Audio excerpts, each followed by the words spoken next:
자, 우리 교회 사명 함께 외쳐보겠습니다. 하나님을 기쁘시게, 사람을 복되게, 세상을 평화롭게. 우리 힘찬고 외쳐보겠습니다. 우리는 하나님의 나라와 영광을 위하여 하나님이 이루시는 위대한 일에 도전한다. 아멘. 그렇습니다. 자, 우리는 무엇을 하든 하나님을 기쁘시게 하는 일을, 또한 사람을 행복하게 하는 일을, 그리고 세상을 평화롭게 하는 일을 향해 나아갑니다. 자, 오늘 우리는 그 중에서 예배를 생각해 보려고 합니다. 우리는 지난 2년 동안 코로나로 인해서 정말 힘든 시간을 보내고 있습니다. 그런데 코로나19 팬데믹은 우리가 교회의 본질과 씨름을 하게 하였고, 그 씨름 중심에는 예배가 있었습니다. 코로나 이후 예배는 우리의 신앙생활에 더 중요한 중심이 되었어요. 예전에는 잘 몰랐는데 코로나 확산되면서 모일 수도 없게 되고 또 모임에 제한받고 이렇게 하면서 정말 예배가 우리 신앙의 중심이었구나 라는 것을 다시금 확인하고 깨닫게 된 것이죠. 교회는 예배 공동체입니다. 예배는 교회와 성도의 삶의 중심의 핵심, 그러한 사역입니다. 코로나는 예배가 교회의 가장 중요하고 핵심적인 신앙행위다라는 것을 우리에게 경험하게 하였고, 지금도 여전히 보여주고 있습니다. 코로나 팬데믹은 교회의 위기가 되었고, 교회의 위기는 예배의 위기가 되었습니다.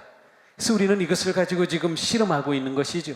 처음에는 우리가 온라인으로 예배를 해야 하나 말아야 하나, 온라인으로 할 수밖에 없다. 그럼 우리가 어떻게 온라인으로 하지? 하면서 우리는 실제적인 일들, 또 기술적인 일들을 고민하고 준비하고 해결하며 지내왔어요.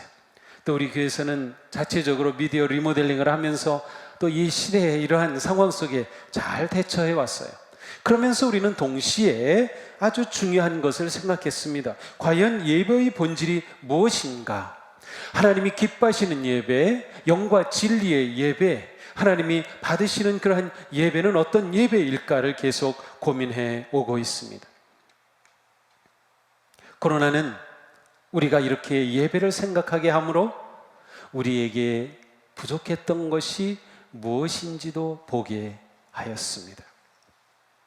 그동안 우리의 예배는 하나님께 드리고 지성소로 나아가는 예배이기보다는 보며 관람하는 예배의 모습이 강하였습니다. 그야말로 우리는 예배를 보았습니다. 물론 예배에서 보는 것 중요합니다. 그러나 예배가 단지 보는 것에 집중한다면 그 예배는 소비자 중심의 예배가 되고 맙니다. 이게 무슨 말인지 좀 지금은 모르겠지만 들어보세요. 제가 뭐라고 하는지 말이죠. 예배의 소비자가 된다, 소비 중심의 예배가 된다는 것은 예배가 관람이 되는 겁니다.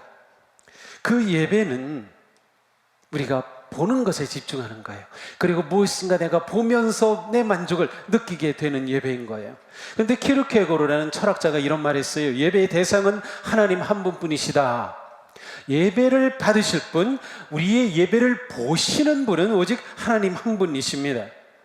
만약 우리가 예배를 보고 예배를 관람하게 된다면 주인과 객이 바뀐 것이에요. 예배는 우리 자신의 즐거움, 우리가 만족하는 것 이전에 하나님을 향한 것이고 하나님을 기쁘시게 하기 위한 것입니다. 예배란 무엇인가? 예배는 하나님께서 베풀어 주신 구속의 은총과 사랑에 대한 거룩한 믿음의 응답이고 사랑의 드림입니다. 우리 같이 읽겠습니다. 예배는 하나님께서 베풀어 주신 구속의 은총과 사랑에 대한 거룩한 믿음의 응답이며 사랑의 드림이다. 그렇습니다. 우리가 예배하는 이유는 단 하나, 하나님께서 우리를 사랑하시고 구원하여 주셨다는 겁니다. 하나님의 구원과 그 사랑 때문에 우리가 하나님을 예배하는 겁니다. 우리는 예배의 자리에 나올 때 하나님께 우리 자신을 드리는 것이에요. 너무도 중요한 일입니다. 그러므로 우리는 예배는 하나님께 드리는 것이구나. 이것을 잊으면 안 됩니다. 내가 즐겁고 내가 감동받고 내가 좋아하는 것도 예배에서 중요한 요소이지만 그것보다 더 중요하고 우선적인 것은 하나님께 나아가고 하나님께 드리는 것입니다. 우선순위가 분명해야 합니다. 우리의 예배는 보는 예배에서 드리는 예배로 새로워져야 합니다. 그래서 우리는 왜 모이는지, 왜 예배하는지, 왜 찬양하는지, 왜 기도하는지, 왜 설교하는지 계속 물어보아야 합니다. 예배가 관람이 되면 우리는 결국 예배 소비자가 되는 거예요. 이 자리에 와서 예배를 소비하는 겁니다. 아닙니다. 예배자는 예배를 소비하는 사람이 아니라 하나님께 예배를 생산하고 창조하고 드리는 사람입니다. 잘 생각하셔야 됩니다. 내가 예배를 소비하러 온 것이 아니고요, 예배를 생산하러 온 것이에요. 하나님의 은혜와 사랑 앞에 예배를 만들어내 드리는 것입니다. 무엇을 생산합니까? 이 자리에 와서 우리는 하나님께 감사를 생산해 드립니다. 찬양을 생산해 드립니다. 기도를 생산해 드립니다. 하나님의 영광을 높여 드리며 우리는 예배를 생산하여 내는 사람이지 예배를 소비하려고 온 것이 절대로 아닙니다. 우리가 예배의 생산자가 되려면 어떻게 되겠어요? 예배에 적극적으로 참여해야 됩니다. 참여하지 않고 생산할 수가 없는 것이에요. 예배는 수동적으로 드릴 일이 아닙니다. 가만히 앉아서 하면서 보고 나하고 생각이 같으네, 뭐 그렇게 동의하는 게 절대로 아닙니다. 우리 예배는 지금 어떤 모습입니까? 우리가 참여하는 예배자가 되는 게 중요해요. 자, 보는 예배자에서 드리는 예배자로, 보는 예배자에서 참여하는 예배자로 성장해야 되는 거예요. 참여하는 예배자가 될 때 우리의 예배에 생명력이 넘칩니다. 참여하는 예배자가 될 때 성령님이 우리와 함께 놀라운 뜨거운 감동의 역사를 일으키십니다. 자, 이런 점에서 지금 우리의 문제는 코로나19로 인해서 온라인 예배로 전환되면서 우리가 자연스럽게 예배를 시청하게 된 거예요. 지금도 온라인으로 예배 참여하시는 성도님들 계시죠? 우리는 보는 예배에 익숙했기 때문에 온라인 예배를 드리며 시청하는 예배가 될 때 금방 적응했어요. 놀라웠습니다. 온라인 예배 딱 첫 번 주일 나간 다음, 그때는 제가 제 사무실에서 녹화해서 보냈었어요. 그런데 성도님들이 좋다는 겁니다. 목사님 좋습니다. 네, 좋은 점도 있죠. 설교자를 이렇게 직접 보니까 마치 나하고 1대1로 나에게 꼭 주시는 말씀처럼 들려줘요. 그런 장점도 있어요. 얼마든지. 자, 그런데 문제는 예배가 시청으로 자꾸 바뀌는 것입니다. 보는 예배에 익숙했기에 시청하는 예배는 자연스러워졌어요. 예배는 너무나도 편리해졌습니다.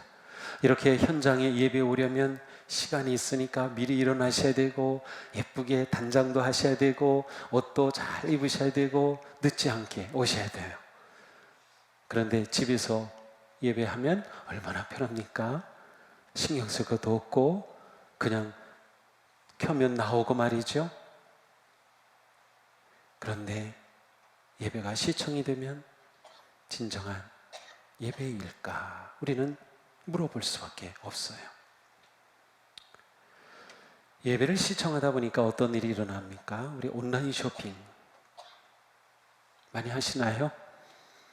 TV를 보다가 저거 좋을 것 같은데 저도 몇 번 구매를 한 적이 있어요. 어떤 거는 딱 저에게 필요한 것 구매를 잘했다 싶은 것도 있고, 어떤 거는 속았다 한 것도 있어요. 근데 온라인 쇼핑하듯이 예배를 시청하게 되면 예배를 쇼핑합니다.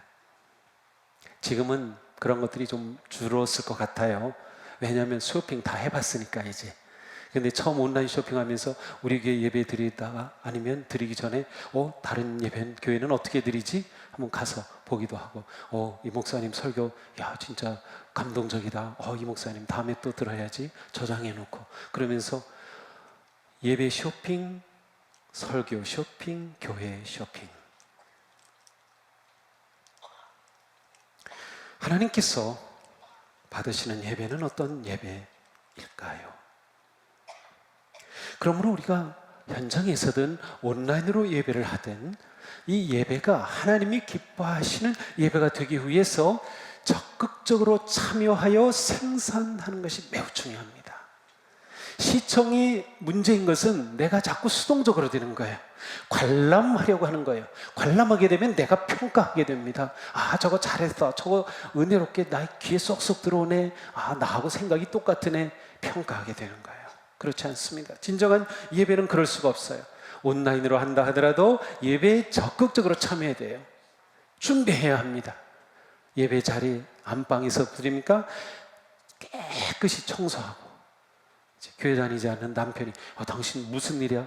예배하니까 난 청소해야 돼요. 싹 청소하고, 이게 예배가 이렇게 다른 거구나. 옷도 당신 어디 가요? 아니, 나 예배해. 옷도 딱 제대로 차려입고, 우리가 예배를 준비하며 적극적으로 참여하는 것이 하나님이 기뻐하시는 예배다. 하나님은 우리가 거룩한 예배의 생산자요 참여자가 되어서 하나님을 기쁘시게 하는 예배자 되기를 원하십니다. 하나님을 기쁘시게 하는 예배는 생산하여 드리는 그러한 예배, 생산하기 위해 적극적으로 참여하는 예배입니다. 예배라고 하는 단어에는 노동이라는 뜻이 들어있습니다. 예배, 영어로는 liturgy, 예배하기라는 뜻이에요. 그런데 여기에 의미는 노동이라는 뜻입니다. 자, 노동, 일입니다. 예배가 일입니다. 일이 무엇이에요? 업입니다. 우리가 일할 때 나는 그 직업이죠.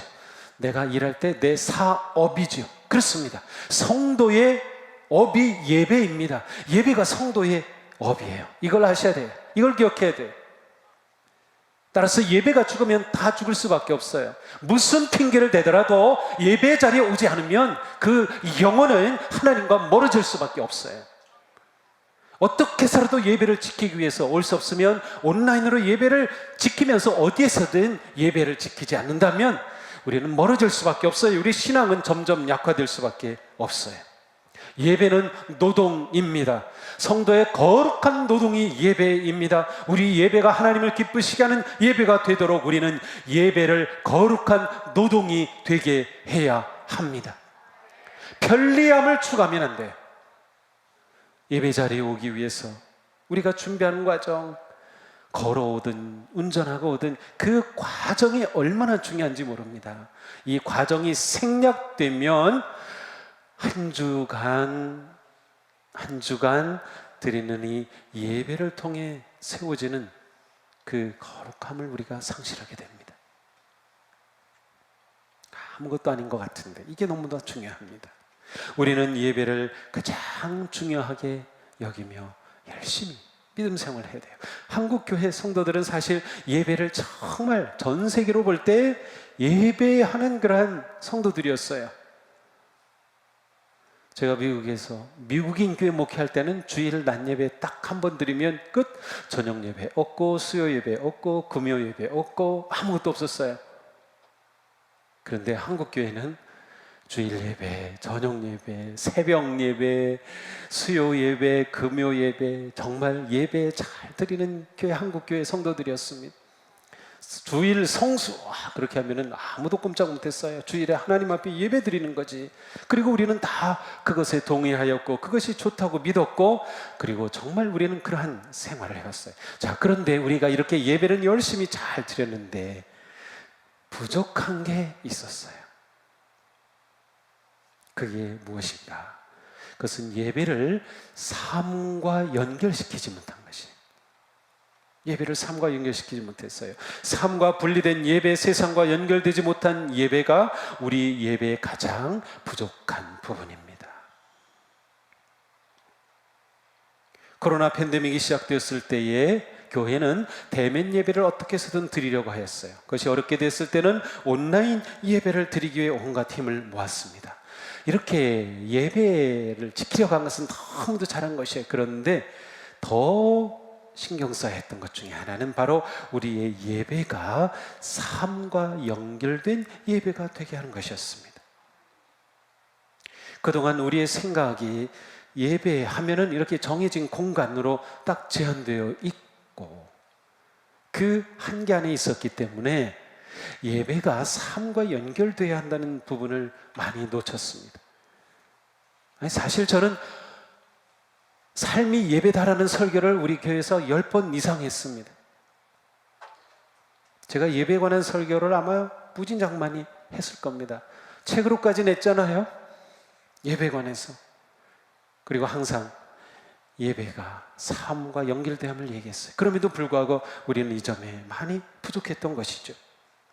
우리가 주일 공동체 예배로 이렇게 모일 때 이 시간, 이 공간은 단지 짧은 한순간의 경험이 아니라 사실 매주 반복되어지고 이어지는 삶의 매듭입니다. 한 주간 우리가 살아온 삶을 함께 모여 주일 공예배를 드리며 딱 매듭을 짓는 거고요. 이 매듭으로 또 새 삶을 시작하는 것과 같아요. 이 예배가 이렇게 중요합니다.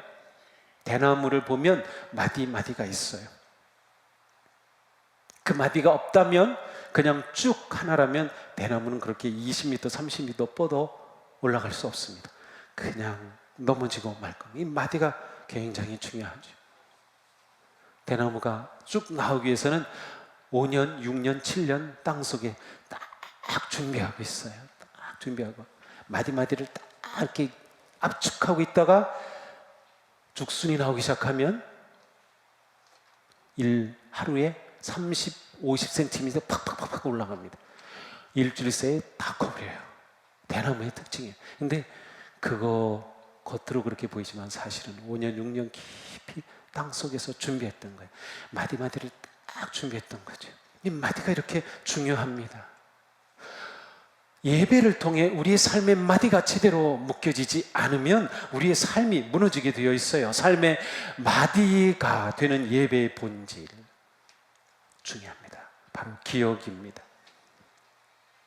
자, 우리 예배는 보통 이런 순서입니다. 모이죠, 경배하고 찬양, 찬송하죠, 말씀을 듣죠, 성찬을 나누죠, 그리고 헌금하고 헌신하죠, 봉헌하죠, 그리고 파송 받는 겁니다.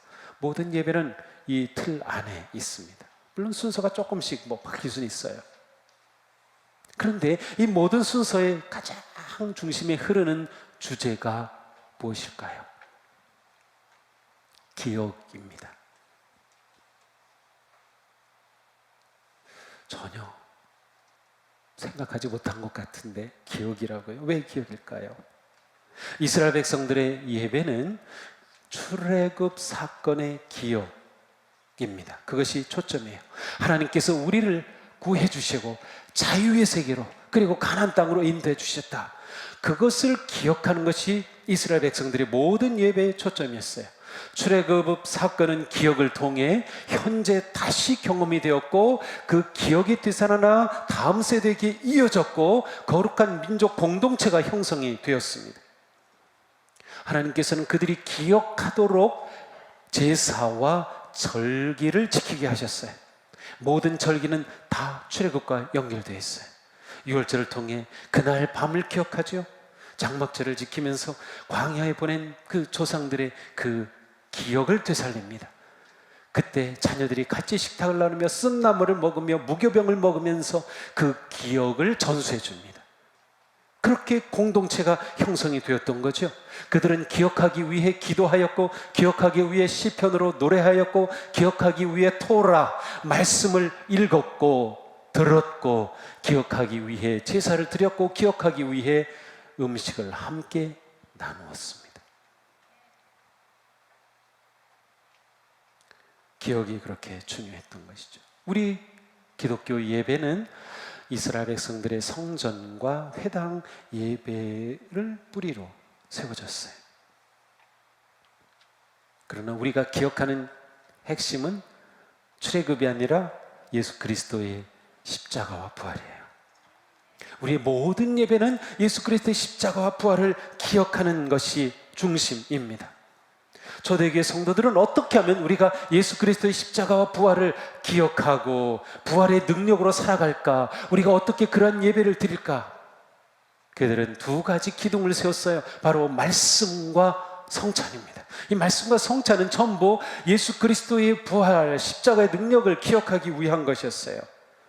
말씀을 계속 들음으로, 예수 그리스도의 말씀을 반복하여 들음으로 그들은 그리스도의 그 놀라운 은혜와 사랑을 기억하였던 거죠. 성찬을 나눔으로 주님이 함께 하셨던 그 놀라운 사랑을 기억하는 것이죠. 우리는 누구입니까? 바로 예수 그리스도의 부활을 경험하며 승리의 삶을 향해 나아가는 천국 백성들입니다. 우리는 끊임없이 기억해야 되고 이 기억을 다음 세대에 전해주어야만 합니다. 전해주지 못하면 교회는 우리로 끝납니다. 기억은 추억하거나 회상하는 게 아닙니다.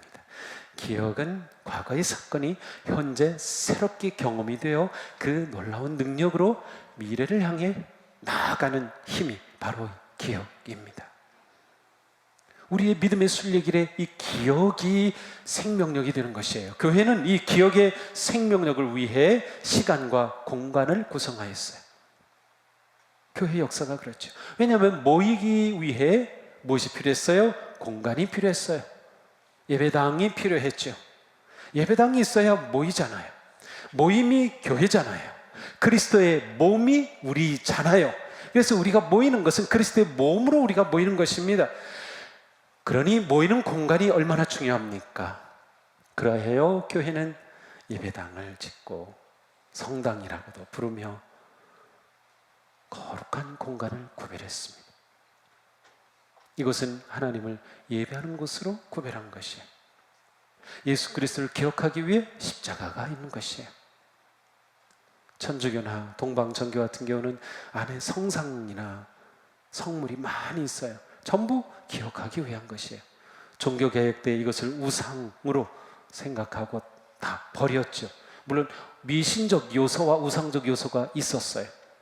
그러나 이것들이 가지고 있는 의미는 중요해요. 우리는 이러한 부분들을 사실은 회복하는 게 중요합니다. 왜? 기억하기 위해. 기억하지 못하면 우리의 믿음은 사그라지고 말 것입니다. 이렇게 과거와 미래를 잇는 현재, 삶, 너무도 중요한 거예요. 자, 공간뿐만 아니라 시간을 구별했습니다. 그래서 교회는 교회 달력을 따라갑니다. 교회 달력. 오늘은 몇 월 며칠이죠? 3월 6일 맞습니다. 그런데 교회의 달력은 오늘이 무슨 날입니까? 사순절 첫째 주입니다. 1년의 시간을 예수 그리스도 중심으로 재구성한 것이 교회력입니다. 왜 재구성했어요? 그리스도의 십자가와 부활을 기억하기 위해, 그리스도의 부활의 능력을 따라 살기 위해, 그래서 모든 시간을 이렇게 구성한 것이 교회력입니다. 교회력이 이렇게 중요합니다. 교회력의 시작은 교회력의 두 기둥인 예수 그리스도의 탄생과 부활을 중심으로 탄생이 먼저죠. 그래서 탄생으로 시작됩니다. 탄생을 준비하기 위한 4주간 대림절로 교회 달력은 시작됩니다. 2월 첫 주 혹은 11월 마지막 주일이죠. 대림절 4주 지나 성탄절 지나다가 부활절 전 40일 사순절, 지금 우리가 사순절 기간이에요. 그리고 부활절 후 50일 후 오순절 성령 강림절이에요. 그리고 우리는 그 후 성장의 시간을 살고 또다시 대림절로 우리가 살아가면서 이것이 우리의 삶에 들어올 때 기억하게 되는 겁니다. 예수 그리스도의 십자가와 부활의 은혜를 기억하는 것이죠. 그렇습니다. 바로 우리의 믿음의 선배들은 이렇게 시간과 공간을 거룩하게 구별하였어요. 이 가치를 놓치면 우리의 신앙은 사라집니다. 이렇게 과거 미래를 잇는 현재 하나님 다스리시며 천국의 삶을 살아가는 그 힘의 원천이 무엇이냐? 예배입니다. 곧 은혜의 말씀과 생명의 성찬입니다. 예수님께서는 성찬 제정사를 통해서 나를 기억하라고 말씀하셨어요. 주님의 명령에 따라 우리는 말씀과 성찬을 예배를 통하여 행하고 있습니다. 반복하고 있고 지속적으로 하죠. 반복과 지속이 기억을 위해 가장 최선의 방법이기 때문입니다. 따라서 우리가 1년에 그냥 한두 번 예배 드리면 괜찮지, 뭐 매주일 나가야 되나요? 한두 번 빠져도 괜찮지. 그게 아닙니다. 반복과 지속이 우리의 기억을 계속 되살리기 때문입니다. 말씀과 성찬으로 형성된 우리의 예배는 사랑과 생명 공동체의 거룩한 행위입니다. 그리스도의 몸을 이루는 우리가 모이는 예배는 그리스도의 거룩한 몸을 세상에 가시적으로 드러내는 급진적이고 도전적인 행위입니다. 이게 무슨 뜻인가 하면 우리는 그리스도의 몸입니다. 교회가 그리스도의 몸입니다. 우리가 교회입니다. 우리가 모일 때 세상은 우리를 보며 그리스도를 보고 우리를 보며 교회를 봅니다. 우리가 이 건물에 모이기 때문에 세상은 이 교회를 보면서 건물을 보며 동수교회라고 부릅니다. 그들이 동수교회를 볼 때 저기에는 그리스도인들이 모이는 곳이야, 그들이 저곳에 모여 있어 라고 그들은 생각할 겁니다. 그런데 이것으로 끝나고 만다면 우리는 삶의 예배를 살지 못하는 거예요. 삶의 예배를 위해서라면 우리가 이곳에 모이는 것으로 끝나는 게 아니에요. 우리의 삶의 자리에서 진정한 예배자로 살아갈 때 우리 교회가 사라진다면 동네에서 큰일이 일어나야 되는 거예요. 무슨 소리야, 동수교회가 이곳에 있어야지. 설령 교회로 나오지 않는다 하더라도 말이죠. 너무도 중요한 일입니다. 성도는 예배를 통하여 하나님의 거룩한 창조 역사와 그리스도의 십자가의 부활의 능력, 그리고 다시 오실 주님의 승리의 그 영광을 미리 맛보며 진정한 천국 공동체를 이루고, 그리고 이렇게 예배를 드린 우리가 세상의 빛과 소금으로 나아갑니다. 사도 바울은 이것을 이렇게 말씀합니다. 여러분의 몸을 하나님께서 기뻐하실 거룩한 산제물로 드리십시오. 이것이 여러분이 드릴 합당한 예배입니다. 우리의 몸이 산제물이 되는 것이 합당한 예배라는 겁니다. 우리의 몸이 산제물이 되려면 삶 속에서 우리의 삶이 정의롭고 바르고 사랑하고 섬기고 나누는 삶을 사는 겁니다. 그때 우리는 이렇게 하나님 앞에 산제물로 우리를 드리는 거예요. 우리가 예배 시간에 봉헌하고 헌금하죠. 단지 헌금이 초점이 아니라 봉헌이 초점이에요. 무엇이에요? 우리 자신을 드리는 겁니다. 우리가 살아온 삶의 열매가 돈이잖아요. 모든 세상의 일의 결과는 돈이잖아요. 우리가 헌금한다는 것은 돈을 드리는 것이 아니라 사실은 우리의 삶을 하나님 앞에 드리는 거예요. 너무 중요한 거죠. 히브리서에도 말씀합니다. 선을 행함과 가진 것을 나누어 주기를 소홀히 하지 마십시오. 하나님께서는 이런 제사를 기뻐하십니다. 그렇습니다. 삶 속에서 우리가 베풀고 나누는 삶, 그것이 하나님께서 기뻐하시는 제사다. 성경에 보면 하나님께서 역겹다, 그런 제사 하지 마라, 그런 제사 하지 마라, 그러한 표현들이 너무나도 많이 나와요. 그러면서 하나님께서는 너희가 정의롭게 공의롭게 살아야 한다, 이런 말씀을 주셔요. 이 말씀은 무슨 뜻일까요? 우리가 예배를 드리지 말아야 한다는 뜻일까요? 봉사하고 섬기고 기부하고 그거 하면 된다는 뜻일까요? 아니요. 하나님은 우리가 예배하는 걸 너무도 기뻐하셔요. 예배를 기뻐하시는 하나님. 그런데 우리의 예배가 바른 예배가 되기를 원하시는 거예요. 너희가 나를 예배하는 거, 나는 그걸 정말 원한다. 너희가 마음과 뜻과 정성을 다해 나에게 드림의 예배, 적극적으로 참여하면서 나를 예배하기를 나는 원한다. 하나님 그것을 너무도 기뻐하셔요.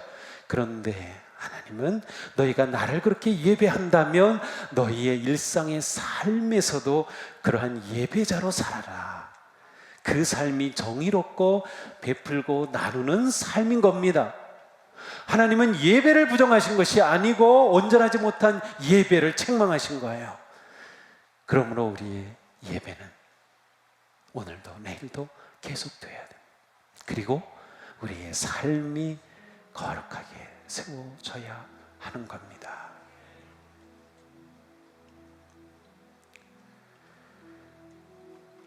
코로나 팬데믹은 우리의 모든 것을 멈추게 했습니다. 일상을 멈추게 하였고 예배당으로 향하던 발걸음도 멈추게 하였고 성도 간 대면의 교제도 멈추게 하였습니다. 그래서 우리는 가능한 최대한 온라인으로 다 대체하고 있습니다. 그러나 이렇게 대체한다 하더라도 예배의 본질이 바뀐 것은 아닙니다. 예배의 가치는 더 중요해졌습니다. 코로나 때문에 예배는 우리에게 더 중요해졌습니다. 예배는 교회의 성장과 성숙, 교회 공동체의 성의 회복과 공교회성의 회복의 중심에 예배가 놓여 있어요. 종교 개혁은 예배 없이는 불가능했습니다. 모든 교회 개혁은 예배 없이는 불가능합니다. 그러니 우리가 바른 예배자가 될 때, 삶의 예배자가 될 때, 우리의 예배가 삶과 세상과 연결될 때 진정한 변화와 성장의 역사는 일어날 것입니다. 거룩한 예배의 생산자로, 참여자로 거듭날 때입니다. 하나님의 사랑과 구속의 은혜를 기억하며 예배의 기쁨과 은혜와 능력으로 세상을 이겨야 할 때입니다. 우리 모두 하나님이 기뻐하시는 예배자가 되기를 축복합니다. 우리가 예배를 지키면 예배가 우리를 지켜줍니다. 우리 모두 하나님이 받으시는 거룩한 예배자로 세워지기를 주님의 이름으로 축복합니다. 기도합시다.